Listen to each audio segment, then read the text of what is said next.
The rut is a complete 180 from hunting the early or the late season.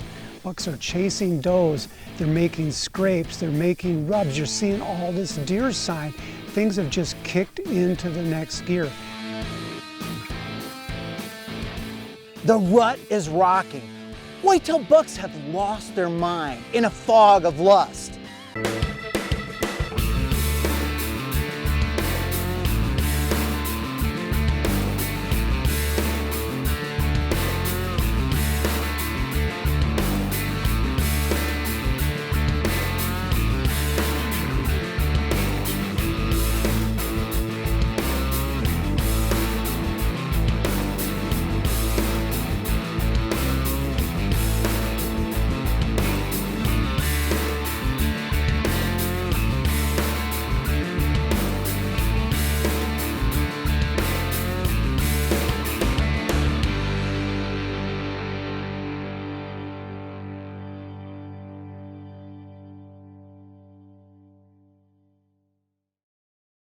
I always look forward to the whitetail rut.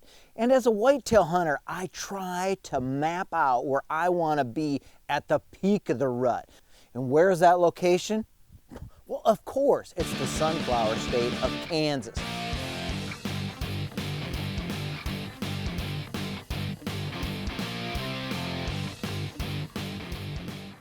Kansas has big whitetails. Look at the Boone and Crockett book and Pope and Young listings. They're everywhere. Every year, Kansas is just blowing up the pages.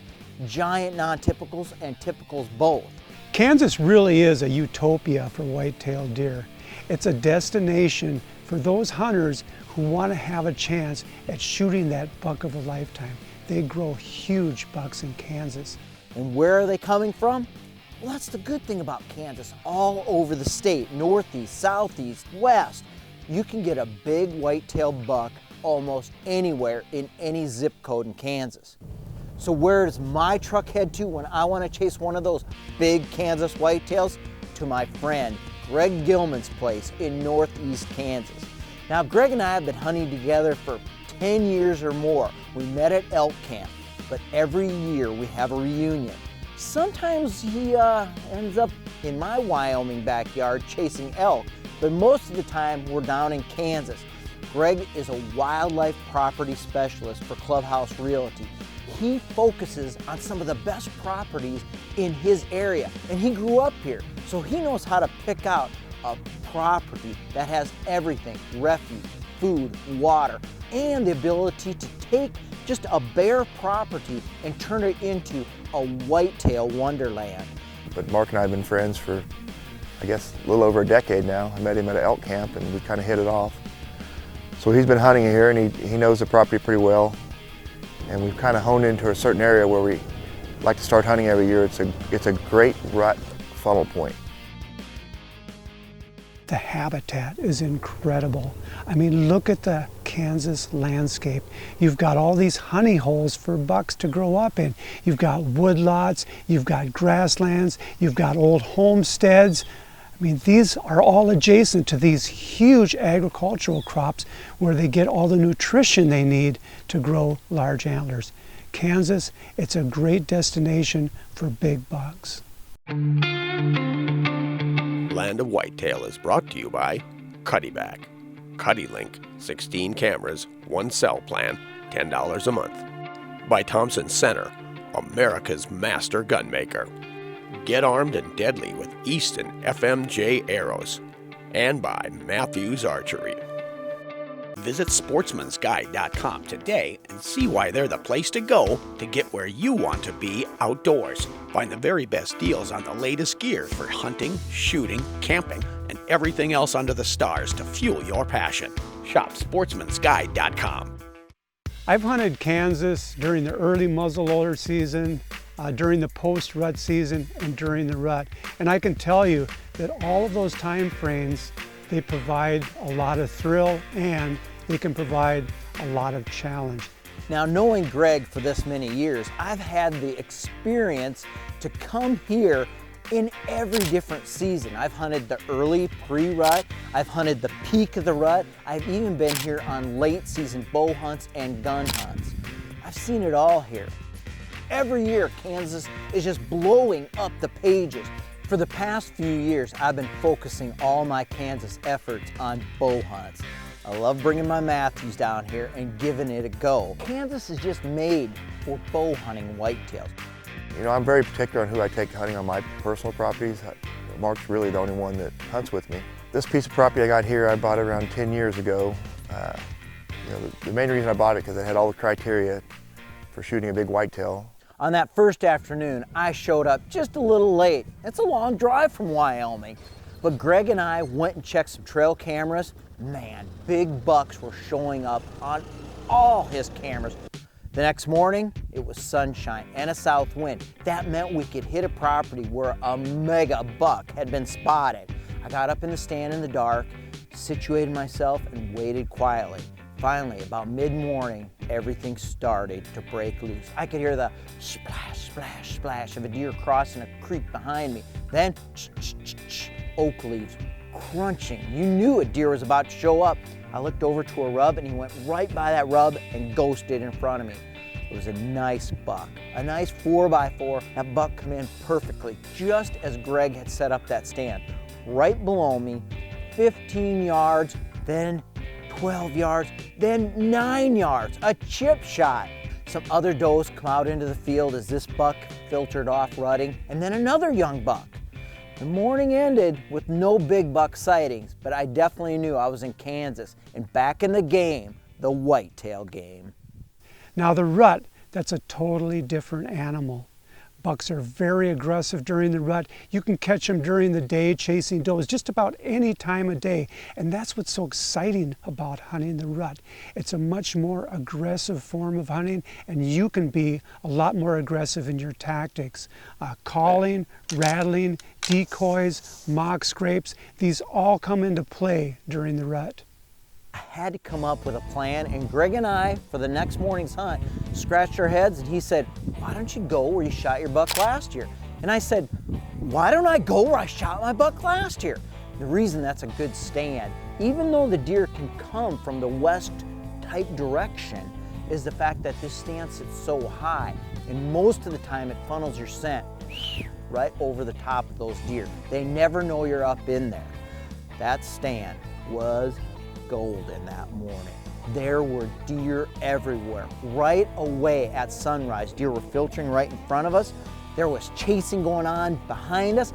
And last year I chopped open several different shooting lanes right under the stand because the deer were showing up there. And guess what they did that morning? Right there under me. A buck, a nice buck, but again, a young buck. We watched these deer, all of them running in front of me, out past me. The show was great, but no big shooter showed up that morning. But I had this thought in the back of my mind. With all of these deer in here, and it was playing out just the same as last year, you know just as well as I do, a big buck was bound to show up. The rut was on, and it was just a matter of time before I had my chance to flub it up or be a hero. Coming up next, will that big shooter buck finally present itself to Mark? Stay tuned.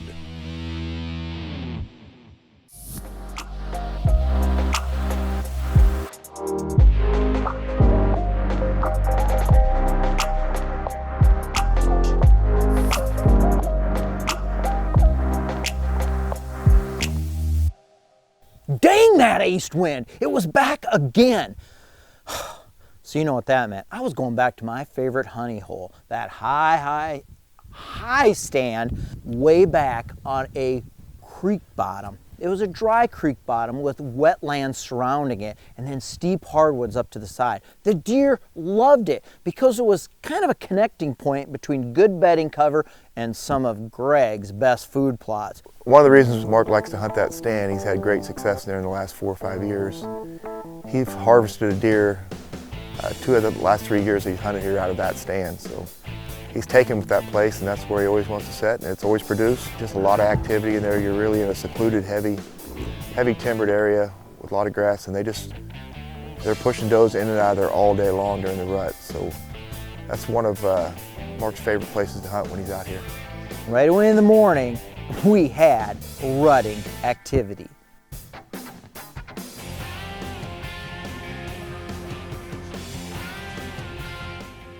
The young bucks had taken over the place.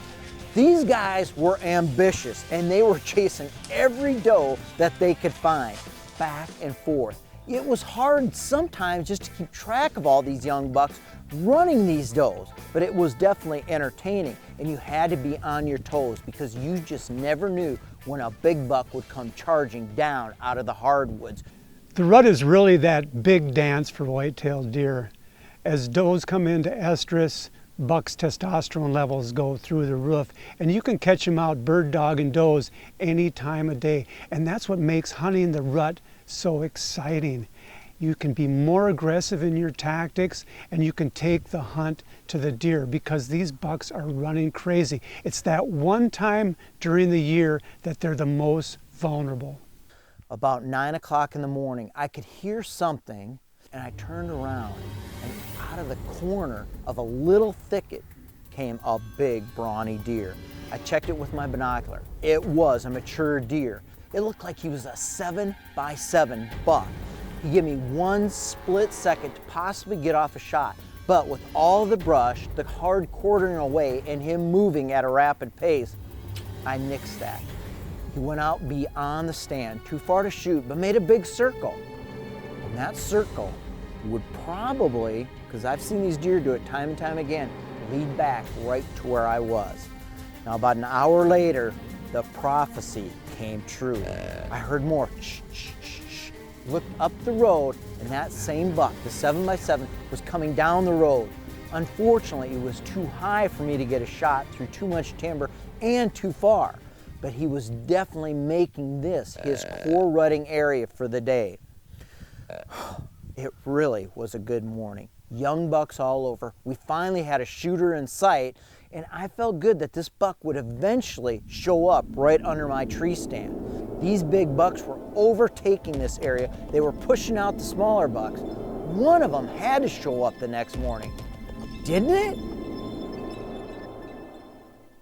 Yeah, one of my main management practices around here is trying to let the deer grow to maturity. You know, if you're wanting to shoot a 190-inch deer, you got to let them fully grow up. There's a lot of mature deer running around. You know, if you need meat, there's plenty of does to shoot, and I suggest that take a few of those out if you just want to fill your locker. But if you want to shoot big deer, you really got to let them grow to maturity, or you really never know what you have and what your potential is. It's early. I like to get to my stands at least a half an hour before shooting light. Looks like a good morning. A little bit of drizzle, cloudy, hazy, mid-November. What buck wouldn't want to rut this morning? I'm not really feeling like rutting, but I am feeling like hunting, and that's what we're gonna do right now. Can't forget my bow. Gotta have the Matthews. And we are off to the races, or at least to the tree stand. I packed my rain gear, my heavy clothes to stay warm, headed out in the dark. I definitely wanted to stay warm because what I've found over the years during the rut is a light drizzle will not put deer down. In fact, I always feel like it ramps up the rut a little bit. They are on the move more when that humidity level rises. I got in my stand well before daylight. I noticed movement off to my right, and there, coming down the trail, big buck. I took a glance at him. Didn't even have to look at him with my binocular. I knew he was big, brawny, mature, an old timer, and he was gonna pass right in front of my tree stand. Things were happening perfect. The buck continued on, and he marched right through a shooting lane.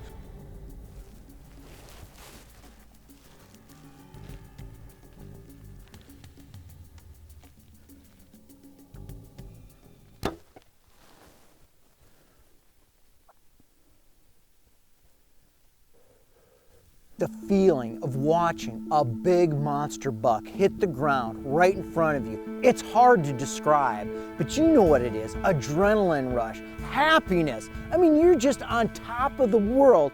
I texted Greg, and all he said was, "I'm on my way." Well, when Mark sent me the text that he had one down, of course I was excited. I always like it when he gets a deer, so I hurried on over there from my stand, and as I rolled up on it, It was a heavy deer. Just beautiful main beams, real heavy. Mark was all excited. I was excited. It's just always a great time when somebody has success. As I picked his antlers up, and OMG, the mass on this buck was off the charts big. Hands down, he was the most massive buck I've ever shot. One of my best bucks ever, and especially my best buck ever in Kansas. It's hard to top a hunt like that, but for me, shooting a buck like that, old, ancient buck, that made my Kansas hunt as memorable as any that I'll have.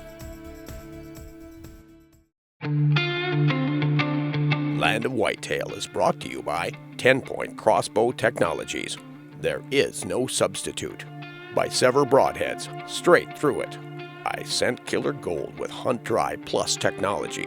Apply it, dry it, and go hunt. B&W Trailer Hitches Tow and Stow, the last trailer hitch you'll ever need. A new company is about to rewrite how broadheads are made and sold in America. It is not only that impressive, it's also that deadly. The Sever Titanium 2.1 is a premium rear deploy broadhead with exclusive features, including patented lock and pivot blades that allow the blades to stay open throughout flight and then pivot when they come in contact with their target, resulting in drastic penetration. I think we found the cause of death here. Yep. There it is. Sever's stretch cut blade effect stretches the hide while cutting for a larger than blade wound diameter. This means bigger blood trails and easier recovery. Look at that shot. The entry and exit wounds are simply devastating. An even more impressive feature is the self-contained blade design. The sharpened blades sit inside the ferrule before flight, and also have the option of a practice lock, which allows the shooter to shoot the broadhead into targets without dulling or wrecking the blades. This is accomplished by inserting a small set screw into the ferrule. It's an ingenious design that allows you to verify true point of impact for maximum confidence. Sever broadheads are sold consumer direct in custom quantities from 1 to whatever you need. All at the same per unit price, $13.99. For more information, go to severbroadheads.com. That's pretty good impact. That's what it looks like. That's what did all the damage. You know, I love to use my Thompson Center muzzleloaders during gun season and also especially during muzzleloader season. But a couple things that I want to be sure after the season is over or before the next season starts is that my guns are clean, clear, and dry. This is the key to any muzzleloader, and it's simple. It just takes a few easy steps. Okay, so first off, clean. You want to make sure this thing is clean when you put it away because that is a scourge of any muzzleloader. If you get water or any kind of condensation, just a little bit of moisture, it's going to rust things, it's going to corrode things, it's going to make it really hard for this thing to shoot accurately for year after year after year. So the first thing I'm going to do is I'm going to crack it open and I'm going to remove the breech plug. The breech plug is the furnace. It needs to be clear of any kind of corrosion and especially it needs to be dry. And after it's all dry, we're going to put a little bit of lube on there. That's going to keep it nice and seasoned until the next time we use it. So the nice thing about the Strike, it's got this really easy to remove breech plug cover, and then the breech plug just pops right out of there. No tools needed. So we can get the breech plug out of there, we can take a look at it and see how it's working. So you want to know the secret to keep that breech plug that I can see light through it, and that's the key to a breech plug. You got to be able to see light through it because that's where the fire is going to go. It's a little pick. These things are awesome. It's a little pick that I keep in my box here. And basically it allows me to get in there and remove anything that might be plugging that airway, but it's perfect. This breech plug's ready to go. So what I'm gonna do is I'm gonna set this aside and now I'm just gonna check the bore of my gun to be sure. The bore of my gun is really clean. Now I could run another patch through here or two, or I could, you know, try to scrub it out if there's anything in there. You can take a little light, shine it in there to see if there's anything in here. I know this is clean, we don't have to work on it anymore. So this, we just basically have to put back together. I'm gonna take the breech plug, I'm putting it back into the bore, seating it nice and firmly, and then, to be doubly sure, I'm gonna wipe out the breech plug cover, and I'm gonna reapply a little bit, well, they call it Gorilla Grease. There's all sorts of different things. There's seasoning patches you can use, but I'm just gonna take a little dab. It's just gonna keep this thing from seizing up after we shoot it a couple times and it gets a little bit of that blowback from the Pyrex. Okay, so we're all set with that. We open the gun back up. We seat this back on there. So one last thing I'll do before closing that up is I'm just gonna get a little bit of gun oil and I'm gonna put it on the working mechanisms. Get that down in there. Just get that nice and lubed. I don't want to get it into the breech plug hole. We don't want oil in there. We want to keep that nice and dry. So the last thing I'm going to do is I'm going to oil down my gun like I would any other firearm. A nice light coating, get it nice and dry, put it away, and we'll be all set for when deer season comes.